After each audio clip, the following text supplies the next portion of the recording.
Varda, Queen of the Valar. The Valar being the greatest of the angelic beings in Tolkien's Legendarium. Tolkien drew inspiration from mythological gods by giving the Valar specific characteristics and domains to preside over, such as plants, the sea, earth and stone, or in Varda's case, the stars. But unlike the gods of other mythologies, Tolkien made his mythology align more closely with his Christian beliefs by making these beings subservient creations of Iluvatar. Now, if you're still with me after all that lore talk, I'd like to welcome all you lovely people to Laurelin Artistry. After sketching out Varda, I draw her in basic solid colors, starting with her black hair. I wanted her hair to float a little, not quite looking as if it's blown by the wind, but as though gravity has little effect on it. Because the Valar's physical form is something that they put on, rather than something that they are born with, I have a little more creative freedom in drawing their clothing and appearance. That makes them really fun to draw. I want Varda to look queenly, so I give her some metal ornamentation and a crown. Before I draw in the rest of the details, I fill in the background black. I want Varda's hair to sort of blend into the night surrounding her.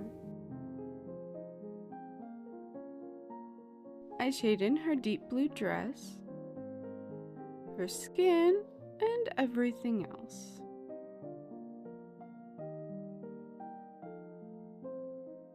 I draw some bright lines to help give the metal surfaces a bit more shine. And then I highlight the hair because, although I want it to blend into the night sky a little, I still want it to be defined enough. Next, I highlight and add a bit more definition to her face and skin. I highlight her clothes. By the way, in Sindarin she's called Elbereth, a name that is invoked a few times in The Lord of the Rings. Now to add in some more detail in her face, particularly around her eyes and lips. Giving her glittering eyelids for the fun of it. And I draw a number of individual strands of hair. Then I add a bunch of shining jewels to her crown, as if she's wearing the stars themselves as jewelry.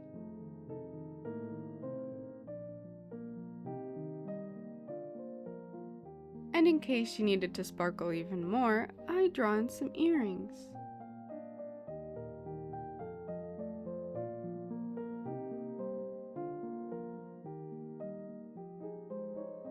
I paint in more little white gems all over the rest of her adornments. Was it tedious drawing all these dots? Yeah, a bit. But this drawing still took faster than most of my recent drawings, so I don't mind too much.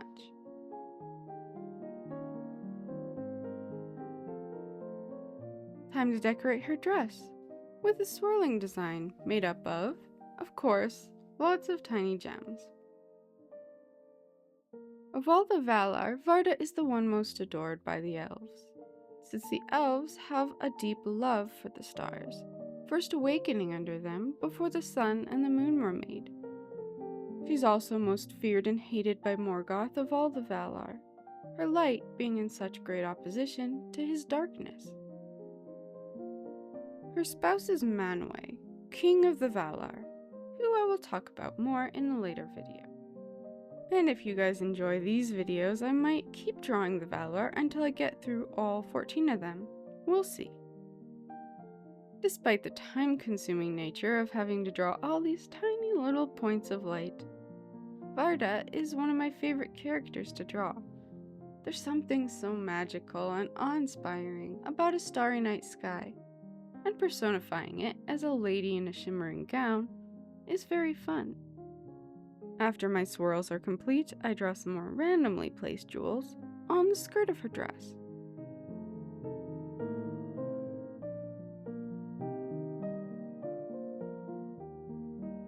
Then I add still more sparkles to the flowy cape sleeve thing. If you think this is too much glitter, I will tell you I'm being rather conservative compared to all the sparkle I could have given her. Finally, time to add in the stars to the background, which I draw her blowing out of her hand into a similar swirling type of pattern to what she's got on her dress. You know, the spiraling pattern gives it a bit of a similar feeling to Van Gogh's Starry Night, but without being too derivative in style. And I'll just keep going with that until the whole spiral is filled. In the meantime, I will recite to you the words of a beautiful poem about stars. Look at the stars. Look how they shine for you, and everything you do. Yeah, they were all yellow. Okay, I'm kidding. But that song just popped into my head, even though these stars aren't even yellow. Well, anyways, I finished that up and darkened the stars some. And then I added in a few bigger diamond-shaped stars to make it look a bit more twinkly.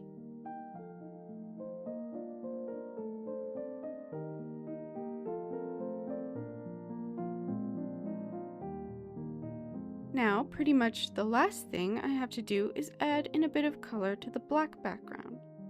I've got some blue, purple, green, some pink, and then airbrush in some softer stars around the swirls.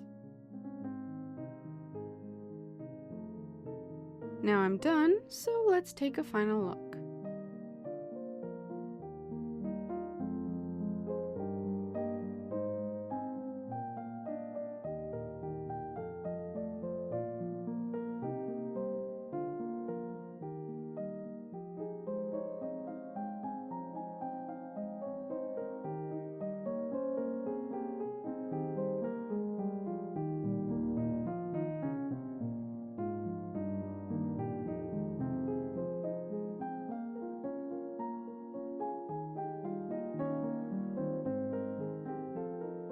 Thank you so much for watching. I do appreciate it a lot. I hope you enjoyed this drawing, and I hope I'll see you again soon. In the meantime, remember to get away from light pollution and look up at the stars if you get a chance. Ciao!